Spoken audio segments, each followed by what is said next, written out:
திருவி நண்பர்களுக்கு இந்த திருவி இனிய வணக்கங்கள். நீண்ட நெடிய கால தொடருக்கு அப்புறம் நம்ம மறுபடியும் இந்த கவிதை துணுக்கு தொடர்வதற்கான ஒரு சூழ்நிலை இப்ப அமைஞ்சிருக்கு. இனிமேல் இந்த கால இடைவெளியானது நடைபெறக்கூடாதுங்கிறத நான் ஆண்டவனை வேண்டிக்கிறேன். ஏன்னா இந்த கவிதை நான் தொடங்குறப்ப ரொம்ப பயந்துதான் பண்ணேன். நம்ம துணுக்கு எழுதுறோம், ஓரளவுக்கு எல்லாருக்கும் மனசை பிடிக்குமா பிடிக்காதா, இல்ல நம்ம அந்த பாதையை தொடர்ந்து பயணிப்போமான்னு பயணிச்சு இப்ப நம்ம 49 கவிதைக்கு பிறகு இந்த 50வது கவிதையை நம்ம வாசிக்க போறோம். வாசித்த பிறகு அதற்கான விளக்கத்தையும் நம்ம தர போறோம். இந்த 50வது கவிதைங்கிறது எனக்கு ரொம்ப ஸ்பெஷலா நான் உணர்றேன். இந்த 50வது கவிதையை நம்ம அடையறதுக்குள்ளேயே பல சிக்கல்கள், பல பிரச்சனைகள் எல்லாம் அடைஞ்சிருக்கோம். இருந்தாலும் இந்த 50வது கவிதை எழுதுறப்ப எனக்கு ரொம்ப இன்னும் மனசு ரொம்ப விரும்பிதான் இந்த 50வது கவிதை நான் எழுதியிருக்கேன். ஏன்னா இந்த தலைப்பே எனக்கு ரொம்ப அஃபெக்ட் ஆன தலைப்புன்னு சொல்லலாம். பிளஸ் அக்செப்ட் பண்ணிக்கிற தலைப்புன்னு நம்ம சொல்லலாம். ஏன்னா இந்த தலைப்பே அக்செப்டன்ஸ் தான், அதாவது ஏற்றுக்கொள்ளுதல். ஏற்றுக்கொள்ளாம சில மனங்கள் இருந்தாலும் சில சூழ்நிலைகளும் சில காலங்களும் நம்மளை ஏற்றுக்கொள்ள வைக்கும். அந்த ஏற்றுக்கொள்ற இரு உயிர்களை பத்தியான ஒரு கவிதையா தான் நான் பாக்குறேன். சரி, ஓகே. ஏற்றுக்கொள்ள மனமில்லாவிலும் அந்த மனதை ஏற்றுக்கொள்ள வைக்க இந்த கவிதை ஒரு கருவியாமைன்னு நான் நம்புறேன்.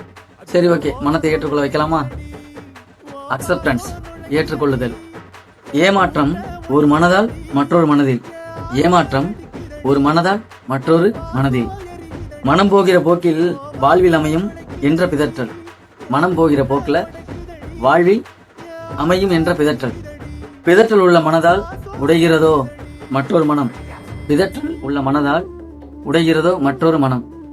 கேள்வி பிழை உரிய விடை கிடைத்தும், கேள்வி பிழை உரிய விடை கிடைத்தும். வாழ்வில் அமைவது இருமணம் எனில், வாழ்வில் அமைவது இருமணம் எனில் வாழ்க்கை துரத்தும் ஏமாற்றத்தில்.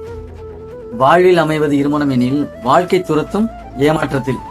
பிரிவில் வாடினாலும் இணைவில் மனம் உடையுமோ என்று எண்ணத்தில். பிரிவில் வாடினாலும் இணைவில் மனம் உடையுமோ என்ற எண்ணத்தில்.